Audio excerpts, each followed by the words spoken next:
Oops, can you hear me? Lucy? Hi, Sean. Why don't I go ahead and get started, okay? Yeah, I was sorry. I was trying to say it, but I was having some mic problems. No, we weren't panicking. We were just waiting with bated breath and anticipation. So, yeah, thanks so much for hopping aboard, and we'll go with your flow. So maybe we can do the customary thing and introduce ourselves. Represent where we're coming from here. But once again, thanks a lot, and we're ready to go. Okay, so Sean, I'm not sure. Do you want to do the beginning slides, or would you like me to start? We'll go with your workflow. You go ahead. Okay, great. Okay, so I think we're ready to go, and I hope everybody has privileges to use the whiteboard right now. But our traditional thing when we start these webinars is to indicate where we are in the world today. I'm going to take the star on the left-hand side of the tools, and I'm going to click on the Chicago area. I'm in Northbrook, Illinois today. I am at the Google Apps for Education Summit here that's taking place, and that's why I'm late. I just finished a presentation and realized I needed to be here, and I apologize for being a bit tardy. Hopefully you have the whiteboard privileges, and you can also use the star tool to indicate where you are. Maybe not. Here you go. You should have the whiteboard privileges now. Tell us where you are in the chat as well.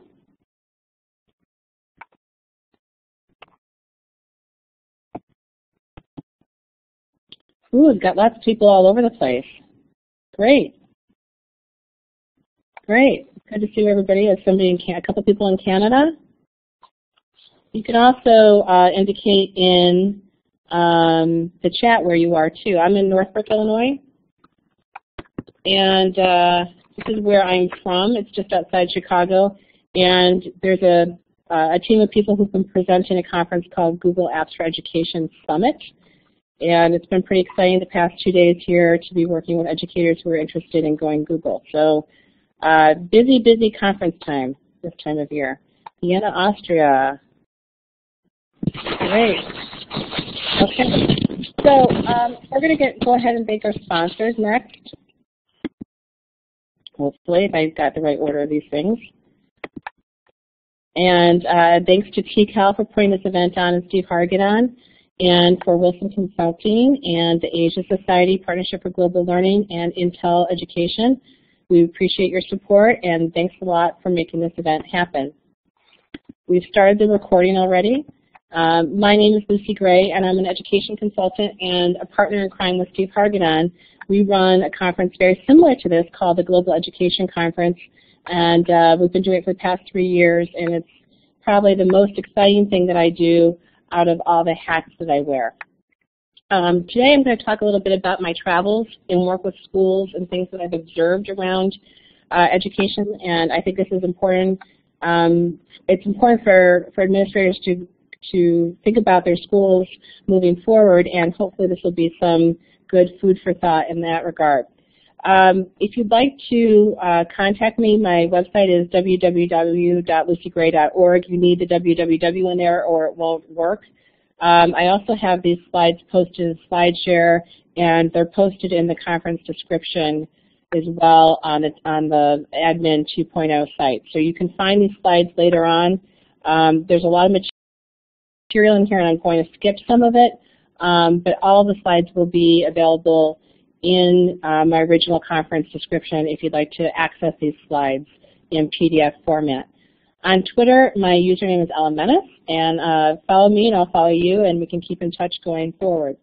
So there's some additional materials available on another website that's also listed here, sg.sg/modernizing.edu. I've been kind of collating things of interest related to the things I'm about to discuss.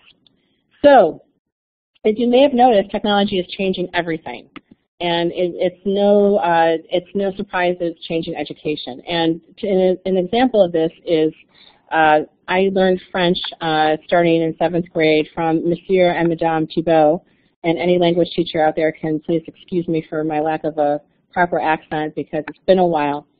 But recently I spoke to the American heads, the heads of school at a French schools in North America. And I brought this up because this video, if you click on the actual slide, probably not in this webinar, but in my slides that are available for download, it will take you to a YouTube video showing a very grainy copy of how I learned French through kind of film strips and very rote learning materials. And hopefully, technology has changed things so that things are not so black and white for our kids these days have developed a little bit further than that. So one of the things that I've noticed too is that technology is permeating other parts of society. This is the church that I go to in Chicago. It's right on Michigan Avenue and the Magnificent Mile. And we've had this traditional church that you see on the left-hand side, a beautiful building, and right next to it kind of a modern new wing that kind of reflects how this church is going in terms of trying to engage its parishioners. And here's one example of how that's happening in its new building. This is a kind of a common room where all of the teenagers meet before Sunday school. I think somebody's microphone might be on in the background. Sean, is your microphone on? You want to mute, please? Thanks. And so when my daughter goes to Sunday school every Sunday, the kids are actually playing with a Wii and having some fellowship around donuts and orange juice before Sunday school actually starts. So this is one way that they've tried to make the church accessible and to future parishioners, I guess. This is the youth pastor that works with her group, with my daughter Julia's group, and he uses Facebook. He uses Skype to engage the kids in the discussions around being confirmed. She's being confirmed this year. And what's interesting about this is that his philosophy is that we're living in a new day and age, and he has to think of creative ways to keep people connected. So he's leveraging Web 2.0 technologies to kind of bring people together because he's dealing with kids from all over the city and suburbs of Chicago and who have busy schedules and that sort of thing, and he uses these tools to keep them connected. At this church, they also believe in physical space, facilitating community as well, and this is their Facebook page and a picture of the loft, which is where all the teenagers hang out. Here's another picture of one of their common spaces. And so, design, I think, is really important in how we're learning, not just in traditional academic areas, but in church and hospitals and all sorts of different places as well. So this is a picture of what this new building looks like with my church and how they're using it to facilitate learning as well. Another place I've noticed where technology is changing big time is at a children's hospital here in Chicago where my son was undergoing an MRI. He's totally fine. This is a routine thing because he's got a brain anomaly that's harmless called the Chiari's malformation. And he has to have an MRI done every few years to see what it's doing, if it's growing, and if it's causing any issues. And fortunately, it's not. But he's very anxious about going to the hospital and being poked and prodded and that sort of thing. And there have been leaps and bounds. There have been improvements in how we deal with kids who are anxious about this sort of thing. A child life specialist came down and worked with him and soothed him and brought some toys with her, including this, and I don't know what it's called, but it's like one big giant lava lamp that changes color and projects, if you look at the previous slide, that image in the background is what it projects on the ceiling. So, so this machine projects on the ceiling, and Henry controls it using that kind of Simon-like box there, and it kind of is supposed to relax you, and it changes color like that. So it turned orange at one point.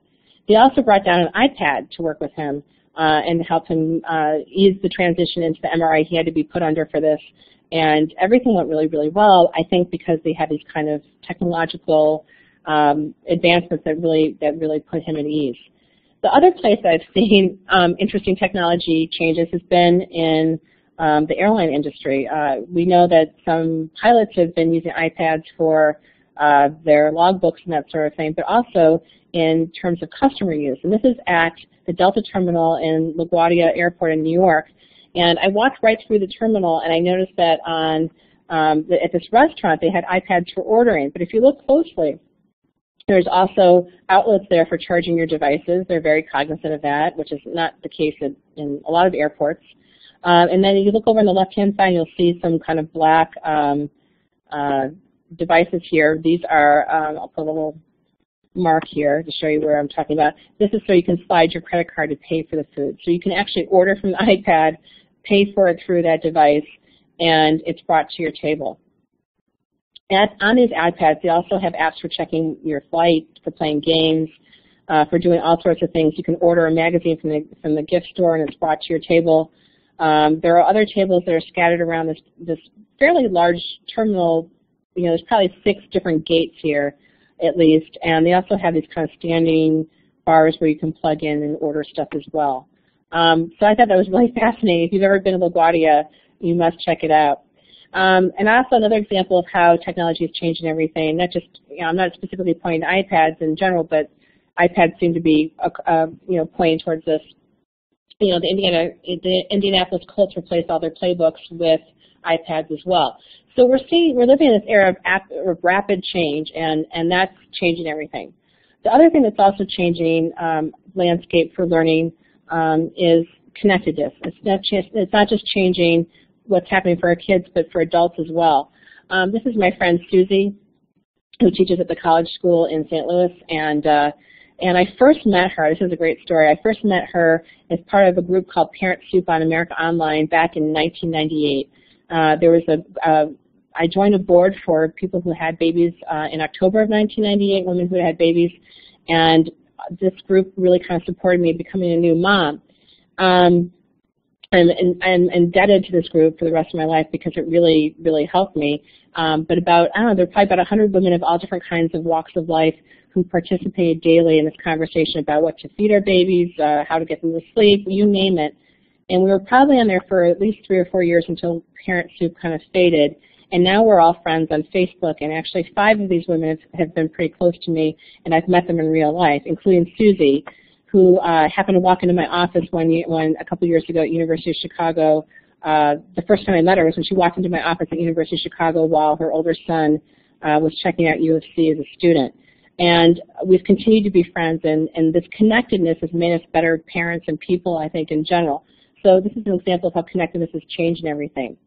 In 2006, another example of how connectedness has changed my professional life, I really became kind of aware of this idea of professional learning communities. And I had been in Europe with Apple to work on a global awareness curriculum, and some friends and I, after our main trip, went to Paris for a few days.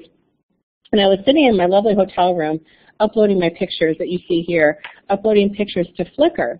And a friend of mine that actually I didn't know him terribly well, but I knew him from workshops at ISTE and some, I don't know if there's a lot of social networking going on at the time, but we knew of each other. Tim Lauer, who's a principal in Portland, Oregon, and he sent me a message over iChat and said, I see you're uploading your pictures to Flickr. So I guess we must have been following each other on Flickr. And he goes, I see you're in Paris. I was just there. Here are my pictures. And by the way, can you check out this one shop that I didn't have time to visit? And he sent me this article that you see here about from NPR about a paint shop where Picasso and Van Gogh and people throughout history had bought their paints. It's a kind of a legendary shop. And it turns out it was around the corner from where I was staying, and I took a picture of it and sent it back to him. The store was closed because it was August. But this kind of serendipitous, connected moment was the start of a lot of moments to come with other professionals that have really empowered me as a learner and as an educator, and also kind of helped me develop some awareness of what's going on in the world. By the way, this is Tim Lauer's website. You may want to take a look at it in terms of if you're looking for other examples of kind of connected administrators. He's a great example of how to use technology to enhance what you're doing in your school. So my message with all of this, because of technological change, because of how we're connected, serendipity can happen. And as a result, I'm not in the classroom anymore, but I wear lots of hats and have this kind of unique perspective on what's going on with education. I'm an advisor to companies and schools and that sort of thing. I develop content. I still teach classes every once in a while, and I do trainings. And I think probably if people who know me will say that I'm a connector. I like to connect people who have similar interests and in hopes that their work can benefit each other. And I love to curate content. So in this day and age, I wear a lot of hats to kind of inform my practice and what I've seen. And I think most importantly, I've become an observer of what's going on. So you can take this with a grain of salt, but I think I've had some really interesting experiences that will kind of inform you.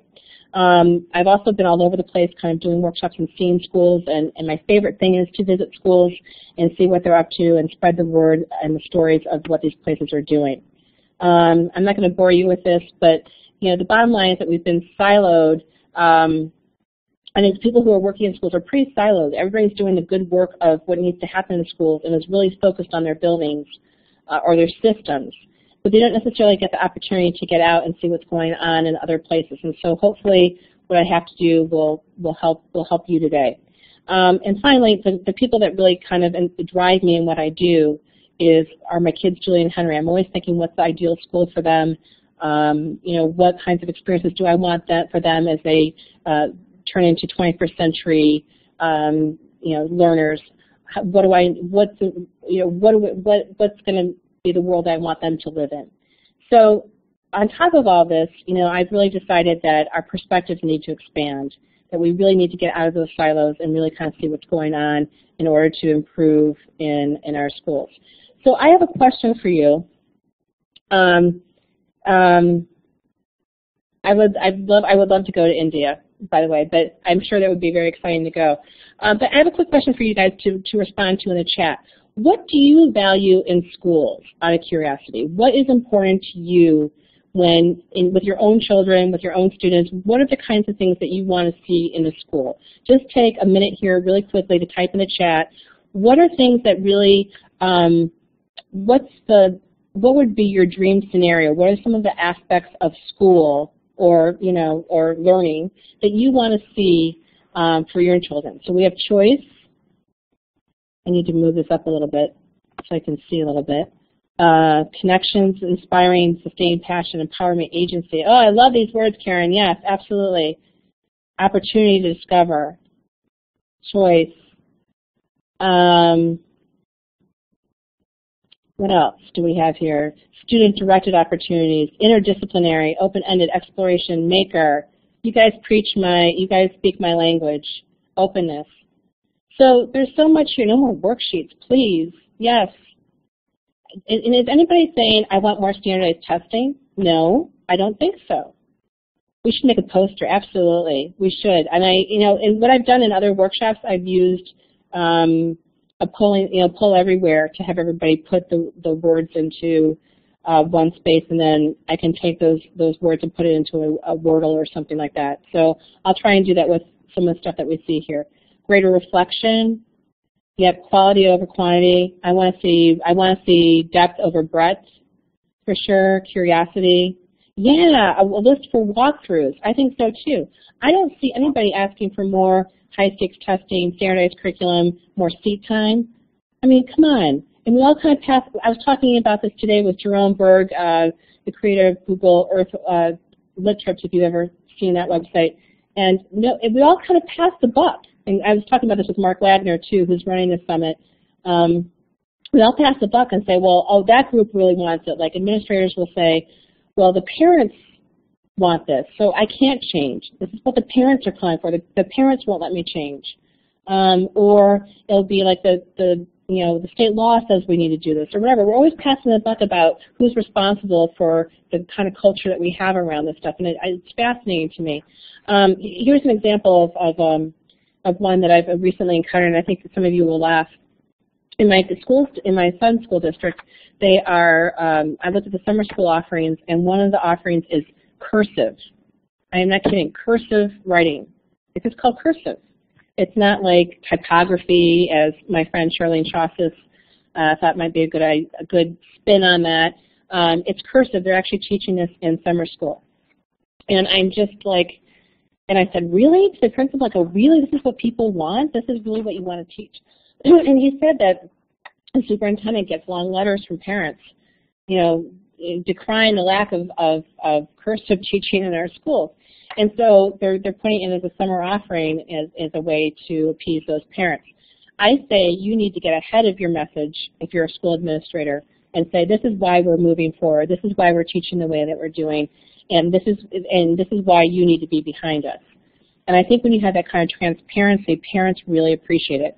You know, I'm talking as an educator, but I'm also talking very much as a parent about what I want to hear and see for my own children. I'm really excited right now because I'm standing right now in the middle of, I don't know if you guys can see the whiteboard behind me. I'm at Glenbrook North High School right now, which is where Ryan Breitag is the assistant principal. Some of you may know him. That's where the Google Summit's taking place. You can see the idea paints wall behind me where kids have scribbled things. I think I'm in the journalism room. And Glenbrook North really kind of gets a lot of this. And so it's very exciting because my older kid is going to be a freshman here next year. And they're embracing a lot of things that you're talking about here. So it's pretty exciting. Yeah, and Tia, this is ultimately about the kids. This is about what's good for kids in this day and age. So how do schools how do they get this language that we're discussing? How do they kind of come up with these ideas and figure out how to make sense of it all? And this is a story that stuck with me for a number of years, and I like repeating, so bear with me. But the ISED-L listserv is a great independent school listserv. And I used to teach at an independent school, so I stayed on it. And one year we had this is from their archives. The Key School in Annapolis, Maryland, apparently read a book called Teaching by Heart by Roland Barthes, who's a professor at Harvard, or was, I don't know if he still is, and talked about what was good for kids, what they believed about was essential to teaching and learning. And then they crowdsourced a list of the 21st century skills that they thought were important. And they had this big giant list, and then everybody got 6 dots. And they could go up and on butcher paper, apparently, I guess, I'm imagining. And they could take their 6 dots and vote for the skills that they thought were the most important. They could put all 6 on one if they thought there was one that was just so key and valuable, or they could spread them out over 6 different skill mindsets, habits of mind, whatever you want to call them. And those 6 things they decided on, and I don't know what those were per se. Well, I guess she did say here and what they are. There's environmental stewardship, global perspective, life skills, service learning, diversity, and differentiated instruction. I mean, those are 6 really important goals, I think, for any school. And they use those to drive, apparently, all of their instructional decisions and curriculum decisions, but also in terms of facility planning, working with their board of trustees, things like that. And so I like processes like this. This reminds me very much of the Horizon project process. And I'll talk a little bit about that in a little while. But I think every school needs some sort of process where they try to figure this stuff out. I'm not going to bore you with all this, but this is my laundry list of what I want. I'm going to just scroll through with it. You guys can read this stuff on your own. I'm not going to read it to you. But I've been really thinking hard about what's important, what I want to see in schools, what it looks like on paper, how do I articulate this.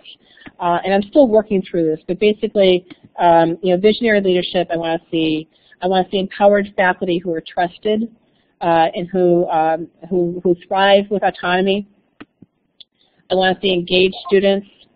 I want to see a place where student voice is really authentically valued, and people are really focused on what's best for the kids ultimately. I want to see progressive teaching and learning practices that are focused on inquiry and looking a bit beyond standards in general. And I want to see authentic communities where people can engage in conversation about what's best for everyone. I think that's really important. So that's my laundry list. You can go back and read it when you're bored and want to go to sleep. It makes for some nice reading. But I think it's important that we all kind of figure out what do we want and how do we advocate for that and how do we articulate why this is so important, particularly in light of the political context that's going on.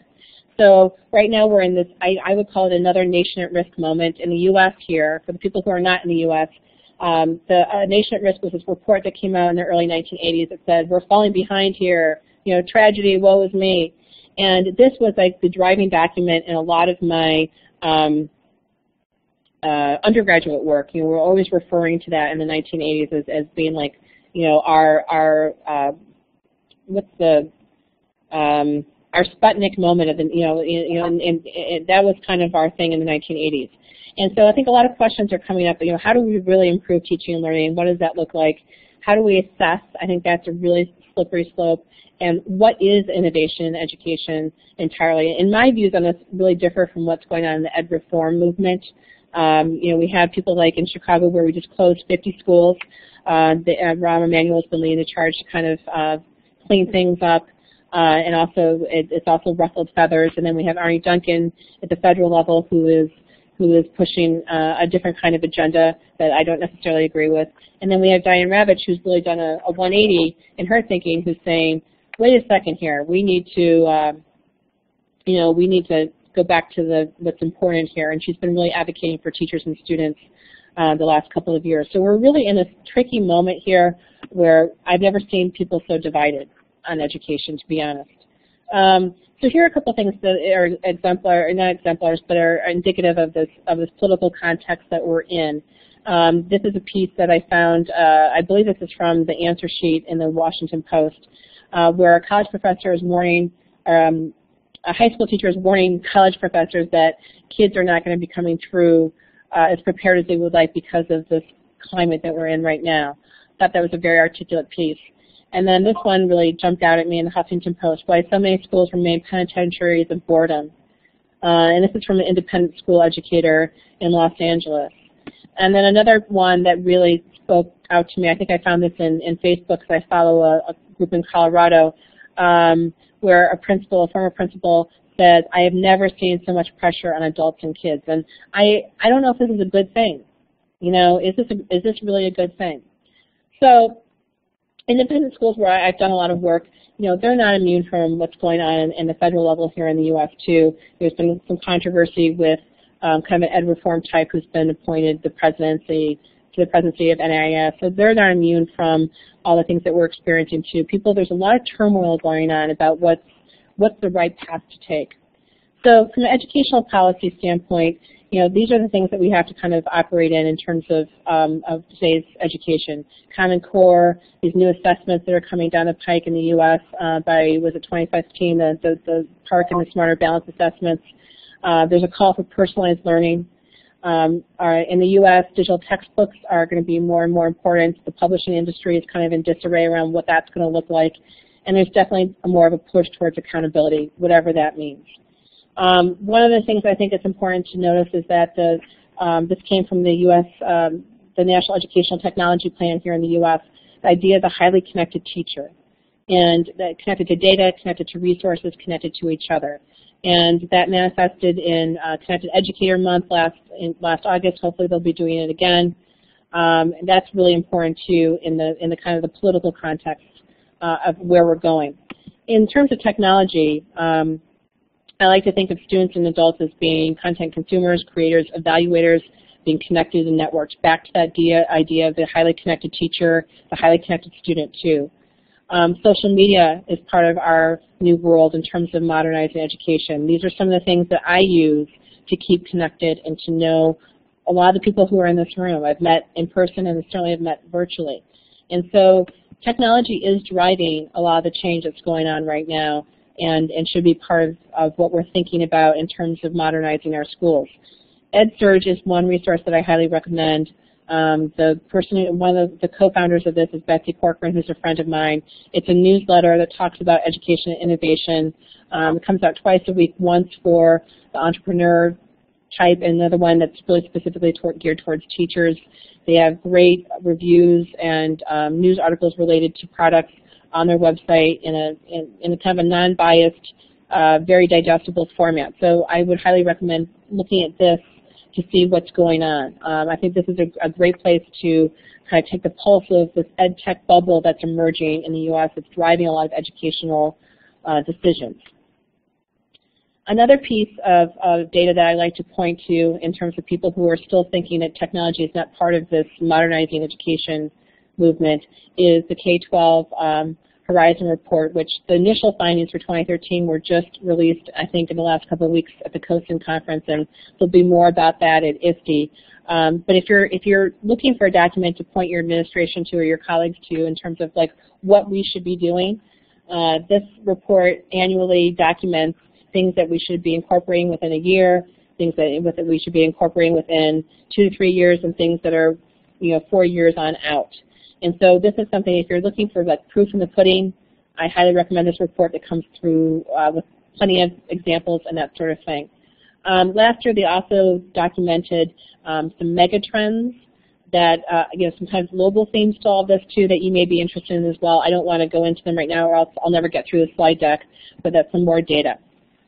So I guess the question, based on this context and what we need to do is, why do we need to change? And I think that word kind of scares people, and I'd like to change that to be like, why should we evolve? I think we still need to do a lot of convincing about this. And it's because ultimately it's about our kids. Our kids are learning and wanting change. And one of the pieces that documents this is Project Tomorrow's annual survey that they do here in the United States, which they survey students, parents, teachers, and administrators around technology usage in their schools. They often ask questions that are related to a hot topic such as mobile learning or STEM, and that data is used to lobby Congress in terms of educational improvements. Each school that has their students participate in this also gets an aggregated set of data that they can take back and look at, and it's incredibly useful and gives us a lot of information about what our kids are thinking. So these are some from a previous report. Kids want learning to be untethered. They want to use mobile devices, and I think there's a big trend towards that. That's really changing in schools right now. Interactive participatory learning spaces are what people want. Web 2.0 tools incorporated into instruction on a regular basis. Digital resources need to be improved, and try to make learning as experiential as possible. I think that's this goes in line with what we just said in the chat about what we wanted in terms of our schools. Finally, this is true. I got this from Facebook from an architect friend named John Fluger, and it's a quote from the founder of LinkedIn about businesses should be always in. Everyone should be in a state of permanent beta, meaning that the beta phase for software is usually kind of the testing stage, and you're trying things out. It's not a perfected copy. We should all be in permanent beta, looking to continuously improve. And I think this is a really nice way to kind of put it. That I don't think we should ever rest on our laurels, personally or institutionally, and that we need to be in permanent beta as humans and as institutions. So the reality in our schools is, we have less funding, less time, longer school days. I think globally we probably will see this taking place. There's a lot of pressure on people, and we're constantly looking for silver bullets that are going to fix everything. In the independent school world where I do a lot of work, it's not quite the same. There are a lot of things that are going on in those schools that are not necessarily cost a lot of money, but there's a lot of value I think there's a lot of a different placement of values. I think they value teachers who are, they value teachers, period. They give teachers autonomy. They support them in doing their jobs really well and being thoughtful. And I think that we need to kind of, they're two different camps, but there's some things to be learned from each other. In common, some of these schools are really just starting to explore how they can incorporate 21st century skills into their teaching practices. There's a great range here. But the schools that I see that are the most fundamentally, or the most innovative, they have visionary leadership, they have some sort of strategic planning going on, they're committed to continuous improvement, and they feel some pressure that they need to prepare their kids for a rapidly changing world.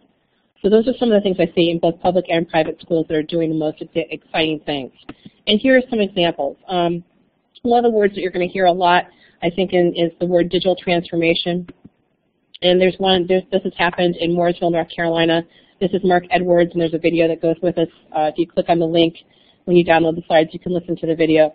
They have completely gone digital with all of their, the kids have laptops, all the materials are online.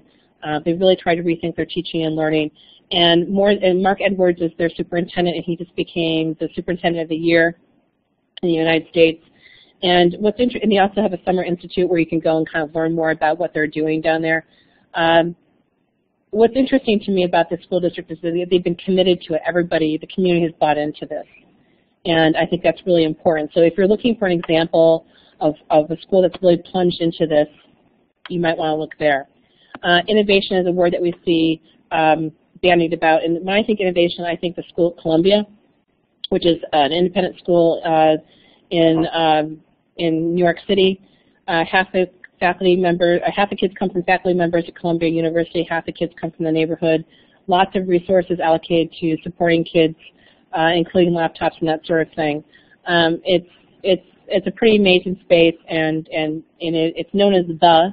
Everybody calls it the instead of the School at Columbia. I guess it's more of a mouthful. Here's some pictures from a while ago of what their spaces look like. These pictures are a little dated, but you can get an idea of what it looks like. They do things that they use lots of social media and Google tools to make learning collaborative. They have a social network that I'll talk about in a minute. They have a video sharing space that they call the Tube. They share photos. All of this stuff is behind kind of a wall for their school community to take part in. And so this is again from an older screenshot from their work. But every kid, when they read a book, writes these are expectations for independent reading, and they write book reviews in Google Sites. The kids can search for book titles and read reviews by other kids. They can comment on each other's book reviews. I don't know if you can see on the left-hand side, but it's organized by class, not by grade 6 or grade 5. So you can click on the class of 2015, click on a kid's name, and see all the book. The way that they set this up, you can see all the book reviews since that kid started writing them at the school. And so it also serves as kind of an electronic portfolio in a very interesting and natural kind of way. It's not something that they had to build separately and make. It's just a part of what they do. Their social network is interesting. Every kid develops an avatar and a profile in the context of, who are you? What do you stand for? How do you represent yourself? It's all about their identity. And it's archived every year. So the kids go through this process to think about themselves and how they look online to the school community every year. I think this is 2nd grade through 8th graders who do this. They also do them for social. They also do them for historical figures.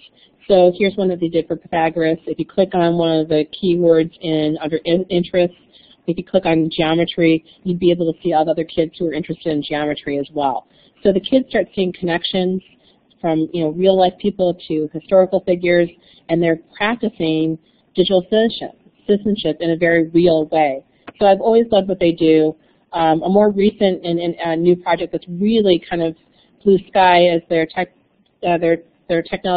director of innovation would say, is blue sky, is this Tools for School project, where they designed 8th graders worked with an art teacher and a design firm to design the ideal desk, locker, and chair. And the kids used Google. They did a lot of research on this. They interviewed people. They used Google SketchUp to make different models of this and prototype it.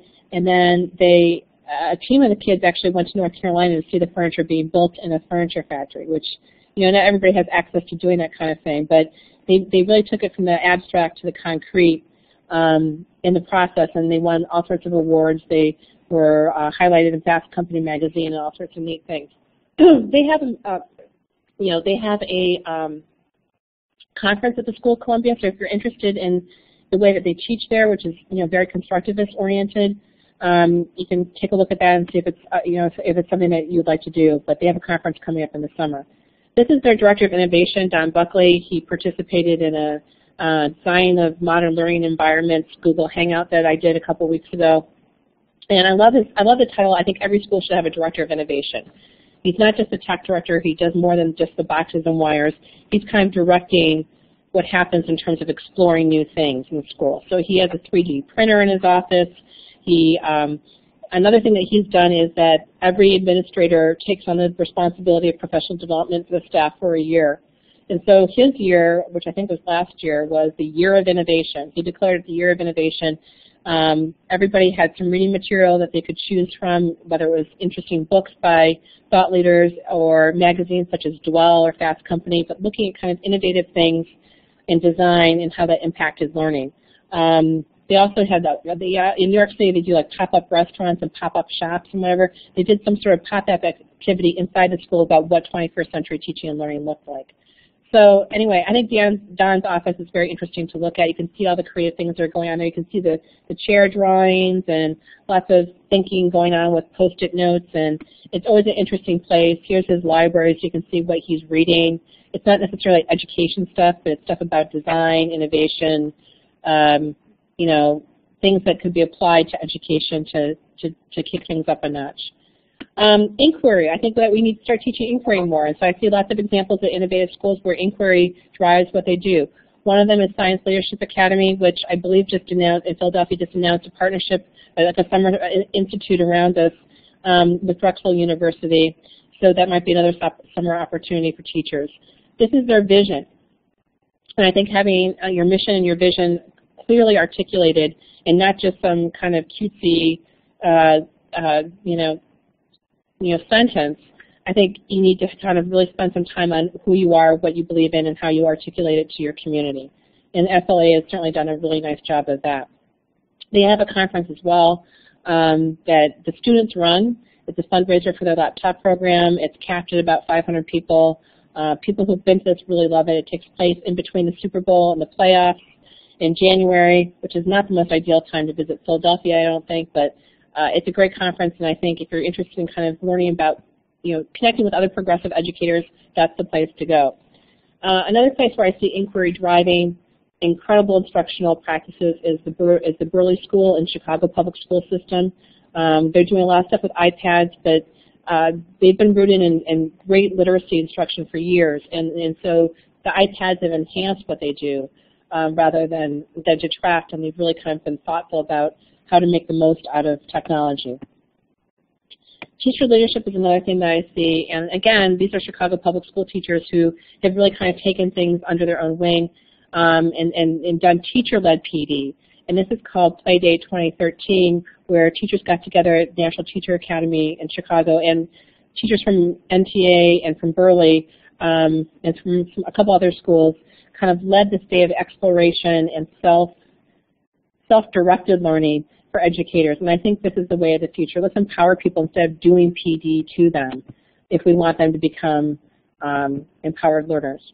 I also see things around the themes of the 21st century learning skills. The 4 C's of the Common Core kind of apply to this, and design.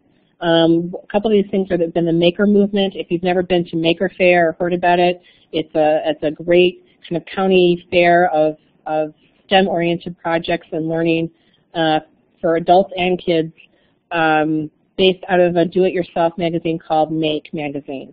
So you may want to dig into this. This is my son Henry. I took him to Maker Fair in the Bay Area last May, and my daughter as well, and it was the best experience we ever had. I literally let them loose and they explored.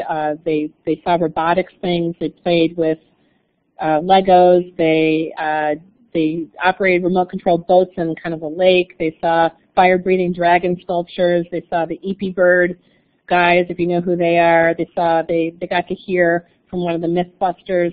It's all about creating and making sense of your world by creating. Another kind of cool thing that you might want to look at too is there's more of an emphasis on programming and STEM-oriented things in informal learning spaces, and this is Coder Dojo, which I know Albemarle County schools are participating in, but this is kind of a movement around the country to do after-school coding classes for kids and doing all sorts of kind of cool things with that. And another example along these lines around design and is Brightworks. This is a school. It's an independent school in San Francisco that's very small, but they have kind of a very interesting curricular framework that they use, and it's all about kids making and doing and making sense of their meaning. So you may want to look at this as another example along those lines. Another school that I've really visited, yeah, Albemarle's doing some great stuff, and I cannot speak highly enough of them. I know a couple people there, and I just love hearing their stories. You know, how do we also bring this to light, Karen? I mean, how do we get the average person to know what's going on in these districts and illuminate their practices? That's what I would really like to know. New Tech High is a New Tech network, does project-based learning in schools that have one-to-one computing situations. I'm not sure, maybe there are 120 or so schools that are subscribing to this network, and they get support and coaching along these lines, among other things. And their flagship school is the New Tech High in Napa, which is really a partnership with the community. These are some pictures I went to visit in January. The classes, this is actually this has been a LEED certified school, and the kids helped design it. I don't know what level it was certified at, but this is shows you how many trees have been saved and that sort of thing from the practices that they've done in terms of designing the school. This is their common meeting space. The tables are made of recycled glass.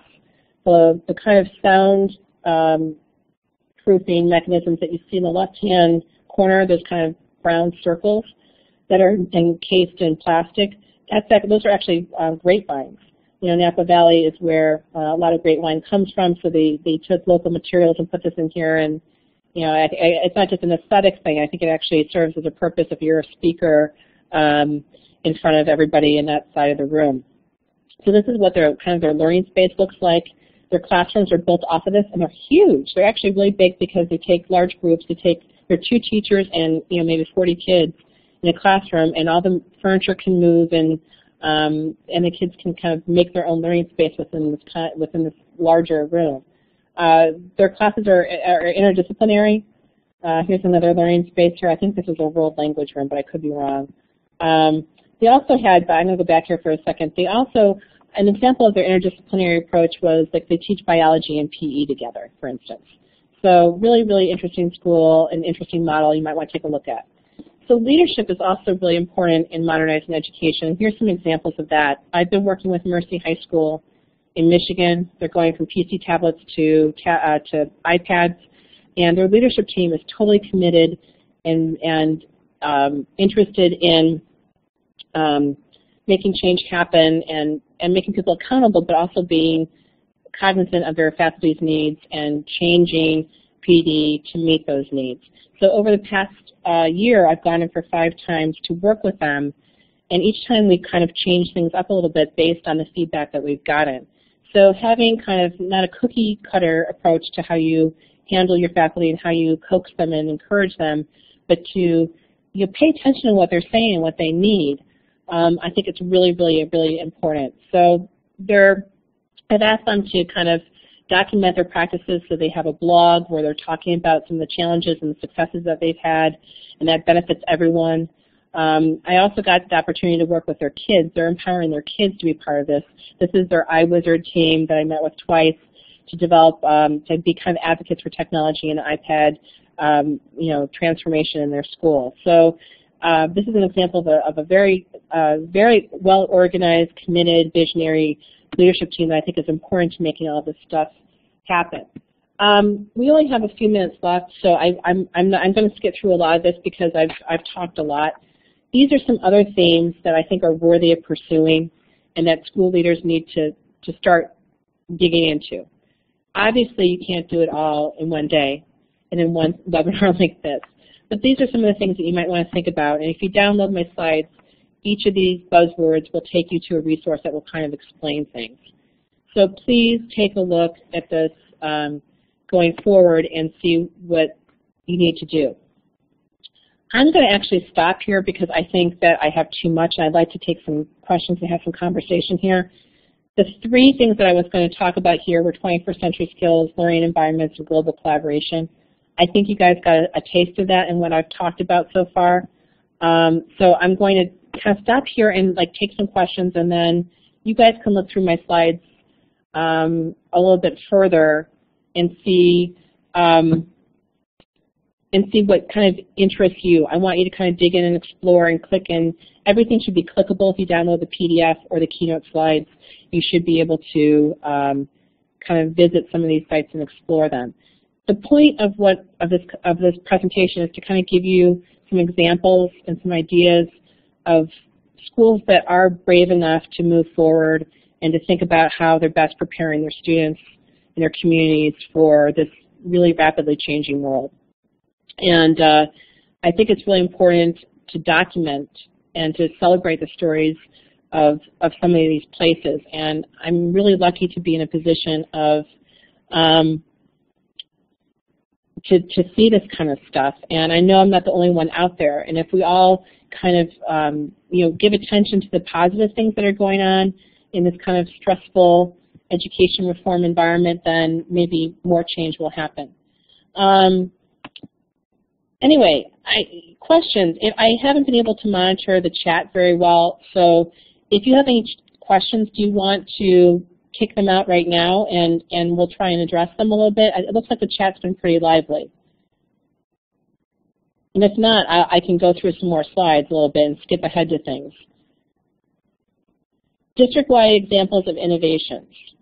So, Rita, specifically, what are you looking for? I mean, I think Albemarle County, Virginia, as we've been talking about, is probably, and Pam, I think Pam Moran and Ira did a presentation for this conference today. So if you didn't get to see this, St. Vrains in Colorado, excellent, yes, absolutely, Karen. Michelle Bourgeois is one of their tech coordinators, and the listserv, okay, great, okay, thank you, Sean. I'll do that too. So St. Vrains Valley in Colorado is also a district to watch. They're one of the, they run the Race to the Top district competition from the U.S. Department of Education. So they have additional funding coming their way to do some interesting things. By the way, Michelle Bourgeois, who I know who works in that district, also Bud Hunt. Michelle has given me some resources about what they're doing. They've documented a lot of their leadership team meetings and that sort of thing. And I don't have it handy as to what those links are, but I know that I have them bookmarked and saved somewhere in this website, getideas.org. And if I can find them, I'll send them out over Twitter later on. Getideas.org is a website sponsored by Cisco around school leadership, and we've been focusing on 4 themes: the design of modern learning environments, technology-driven innovation, the future of digital content, and cultivating leadership. And we've curated resources from others and put them in lists of content. We've also had some Google Hangouts on air where we've had some interesting conversations about technology innovation. And Michelle Bourgeois from St. Vrain has been part of those conversations, and also her CIO has also been part of one of them too. Those are archived in YouTube, and you can find them on getideas.org. So definitely one school district to watch. No, I have not read the Sandia report, which countered the nation at risk. I need to do that. But all I remember about my undergraduate experience is the nation at risk. Can you imagine that's the only thing that stuck with me? The listserv that I was talking about is the Independent School Listserv, and I'm going to find the link for you right now. I think the independent school educators on this list are so thoughtful. And one of them is named Peter Gow, G-O-W, and he's writing a column for EdWeek. He just started maybe in the last month. He's definitely somebody to follow. I think he's amazing. I have learned so much from these people. This is the listserv. The link is on here. They also have a Ning community too that is linked. This is actually the link to the Ning, and the link to the listserv is on that page. They've also done a wiki where it's kind of a Wikipedia of all things ed tech in the independent school world, and it's an amazing example of crowdsourcing in a community around a topic. And that's also part of that community as well. Let's see, any other examples of district-wide initiatives? I'm trying to think, does anybody else have any contributions in that department? I'm trying to think, well, where else? I think here in Illinois, I think that we have, you know, I have to say where I am right now, Glenbrook North. There's also Glenbrook North is where Ryan Breitag is the assistant principal, and Glenbrook South is where David Jakes is. And a lot of you may be familiar with David. I think there's some movement here in what they're doing in terms of doing interesting things. So I would look here. Stevenson High School is doing some stuff with with technology here in Illinois. This is the school district that Richard DeFore came from, I believe, originally. You know, New Trier is doing some stuff with technology. I would say it's around technology. It's not around a holistic approach to what innovation looks like. I'm trying to think who else. The other thing that you might want to be taken into consideration is that COSIN, the Consortium for School Networking, is leading a cohort of school districts that are going through digital transformation. And they've been working as a professional learning community the past year to kind of do what Mooresville, North Carolina has done. And they did a site build to Mooresville. They had an online community of practice they participated in.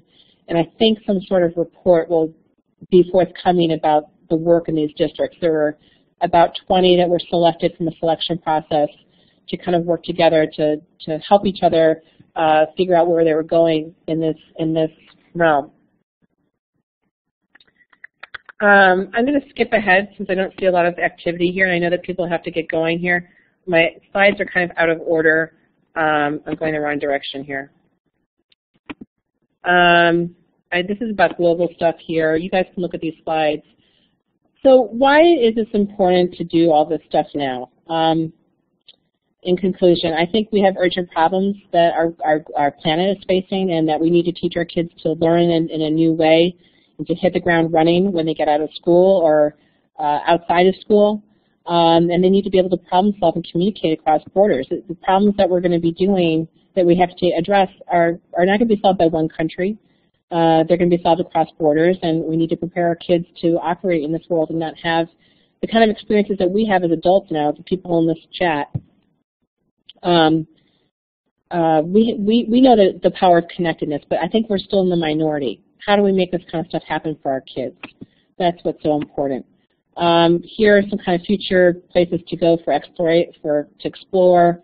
If you're interested in any of these ideas, these are some of my favorite resources for kind of figuring out what's new and innovative. If you want to start doing this stuff in your district, start. If you're an administrator, support some experimentation on a small scale. You don't have to do something huge, right? Award small innovation grants for teachers who want to take an idea and explore it. Consider adding a year of innovation theme to your PD efforts like Don Buckley did. Encourage your staff to go to unconference type events like, ed camps, playdates, EduCon in Philadelphia, and leverage the informal opportunities that people have, because I think that's where the power is in all of this. And the other thing I would also encourage is that start using after school time to experiment with maker spaces, coder dojos, other kinds of informal learning things. If you can't do it during your regular school day, try and think about how you can use outside of school time to make that kind of stuff happen. So without further ado, I want to finish this and thank you for listening to me for this hour, and I'm sorry I was a little bit late. My slides are available on SlideShare. If you want to email me, here's my email address, and I'll be happy to send you and direct you to any resources that you find that you need. Here are my slides on SlideShare, and they are also listed on, let me see if I can find it, on the TCAL community site as well. I put some resources in there as well. I would love to further the conversations around these kinds of topics and start building more conversation around it. So if any of you guys are doing something exciting, let's figure out a way to work together and to elevate the conversations that are happening out there. So thanks a lot, everyone. I'm really excited to have been here, and I hope you have a great rest of the conference. Take care.